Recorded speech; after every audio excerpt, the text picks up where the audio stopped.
Hello everyone, কেমন আছেন সবাই? আমি অনুপ্রভা চলে এসেছি আরও একটি নিউ ব্লগ নিয়ে। অবশ্য আজকেরটা রেসিপি বলা যায়, আমি আজকে তোমাদের সাথে একটা রেসিপি শেয়ার করব। তো এটা হচ্ছে কচু দিয়ে আর হচ্ছে চিংড়ি মাছ দিয়ে। তো এখানে আমি প্রথমে কচুগুলো একটু সেদ্ধ করে নেব, ভাপিয়ে নেব, যাতে আর গলা চুলকানোর কোনো চান্সই না থাকে।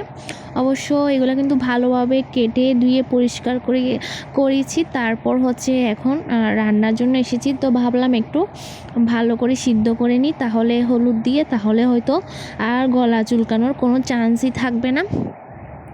তো এরপর আমি এখানে হচ্ছে পরিমাণ মতো হলুদ দিয়ে দিলাম, দিয়ে এখন সব কিছু ভালোভাবে মিক্স করে নেব। তো চামচ দিয়ে ভালোভাবে নেড়ে নেব যাতে ভালোভাবে মিশে যায় হলুদটাও। তো একটুখানি হলুদ দিলে হবে ভাপানোর সময়, তো লবণ দেব না, শুধু হলুদ দিয়ে ভাপিয়ে নেব কচুটাকে। তো এখানে কিন্তু আমি সুন্দরভাবে একটু পানি দিয়ে দিয়েছি। পানিটা পরিমাণ মতো, বেশিও না আবার কমও না, পরিমাণ মতো দিয়ে আমি এখন ঢাকনা দিয়ে দিয়েছি। তো প্রায় 5-6 মিনিট পরে কিন্তু এমন চলে আসবে। তো আমি একদমই সিদ্ধ করে নিব না বেশি করে, তো আমি হালকা সিদ্ধ করে তারপর হচ্ছে এটা নামিয়ে নেব। তো একটা ছাঁকনিতে দেখো কচুগুলা কিন্তু খুব সুন্দরভাবে নিয়ে নিয়েছি আমি। আর কচুগুলার কালারটা একদম হলদে হয়ে গিয়েছে, যেহেতু আমি হলুদ দিয়েছি, না হলে কিন্তু সাদা সাদাই থাকতো। আমি যেহেতু এখানে হলুদটা ইউজ করেছি, তার জন্য কিন্তু এটা কিন্তু এখনও হলুদ হলুদ হয়ে গিয়েছে। তো আমার কড়াইটাও প্রায় হলুদ হয়ে গিয়েছে। তো এবার হচ্ছে এখানে আমি প্রথমে চিংড়ি মাছগুলো ভেজে নেব। ভেজে হলুদ আর লবণ দিয়ে নিব, দিয়ে খুব ভালোভাবে নেড়ে নেব চিংড়ি মাছগুলো। তো হচ্ছে ভালোভাবে নেড়ে, আজকে হচ্ছে কচুটা যেহেতু চিংড়ি মাছ দিয়ে রান্না করব, অনেকে কিন্তু মাছের মাথা দিয়েও রান্না করা যায় বা কাঁকড়া দিয়ে, ছোট ছোট কাঁকড়া দিয়েও রান্না করা যায়, কিন্তু আমি হচ্ছে চিংড়ি মাছ দিয়ে রান্নাটা করছি। তো এখানে হচ্ছে আমি চিংড়ি মাছগুলো একটু ভালোভাবে ভাজা ভাজা হয়ে এলে এরপর আমি এখানে মশলা সব ইউজ করব। তো দেখো এগুলো কিন্তু খুব সুন্দরভাবে ভাজা ভাজা হয়ে এসেছে। এরপর আমি আমার ক্যামেরাটা একটু ভালোভাবে সেট আপ করে দিয়েছি ভালোভাবে আলো পড়ার জন্য। তো দেখো এখানে কিন্তু এগুলো আমার প্রায় হয়ে এসেছে, আর ভাজতে হবে না। এরপর এখানে হচ্ছে আমি মশলাটা কষাবো। তো খুব ভালোভাবে আমি এখানে হচ্ছে এটা নেড়ে নিয়েছি। আর যারা আমার ভিডিওটা দেখা শুরু করছে অবশ্যই একটা লাইক দিয়ে শুরু করো, আর আমার পুরো ভিডিও জুড়েই তোমরা থেকো প্লিজ, এটা আমার হচ্ছে প্রতিদিনের মতো তোমাদের কাছে একটা রিকোয়েস্ট। তো দেখো চিংড়ি মাছগুলো কিন্তু খুব সুন্দর হয়ে গিয়েছে, লাল লাল করে লাল লাল হয়ে এসেছে। এবার হচ্ছে এখানে আমি একে একে সব ধরনের বাটা মশলা ইউজ করব। তো এখানে হচ্ছে প্রথমে জিরা বাটা, তারপর হচ্ছে আদা বাটা, পেঁয়াজ বাটা এসবই দিয়ে দিয়েছি। দিয়ে এখন আবারও খুব ভালোভাবে কষিয়ে নেব। তো আজকে হচ্ছে এটা আমি নর্মালভাবেই রান্না করব কচুটা। অবশ্যই কিন্তু পুরো ভিডিওটা দেখতে হবে, না হলে কিন্তু কিছুই বোঝা যাবে না। তো আমি তেমন একটা রান্না করি না, তো এটা নতুন একটা রেসিপি শিখেছি, তো ভাবলাম তোমাদের সাথে একটা শেয়ার করে। আর এটা কিন্তু খেতেও অনেক বেশি টেস্ট, তাই তোমাদের সাথে শেয়ার করছি। আর তার জন্য কিন্তু পুরো ভিডিওটা দেখতে হবে, তাহলে বুঝতে পারবে। তো এখানে পরিমাণ মতো মরিচের গুঁড়ো দিয়ে দিয়েছি, অনেকটাই পরিমাণ দিয়েছি মরিচের গুঁড়ো, যেহেতু কাঁচা মরিচটা দিব না। তো হালকা একটু জলও দিয়ে দিয়েছি যাতে নিচের দিকে আর পুড়ে না যায়। তো এবার আমি এটা খুব ভালোভাবে কষিয়ে নেব। তো চামচ দিয়ে ভালোভাবে নেড়ে নেড়ে কষিয়ে নেব। আর যখন কষাচ্ছিলাম না, তখন একটা সুন্দর ফ্লেভার আসলো, আর এটা আমি একদমই ভালোভাবে ভাজা ভাজা করে নেব। তো একটু ঢাকনা দিয়ে দিয়ে কষিয়ে নেব।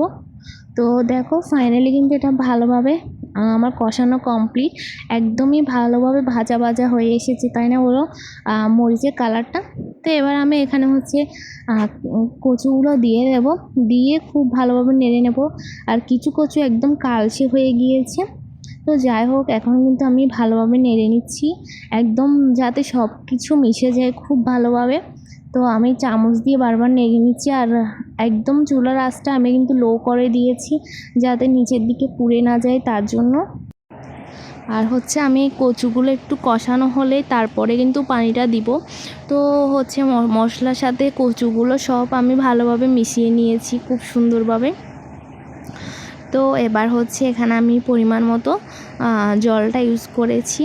জলটা কিন্তু পরিমাণ মতো দিয়েছি, এই যেহেতু কচুটা শুকনো শুকনো করে খেতে বেশি মজা, তো তার জন্য আমি জল অত বেশিও দিইনি। তো জলটা দেওয়ার কারণ হচ্ছে কচুগুলো যাতে আরেকটু সিদ্ধ হয়।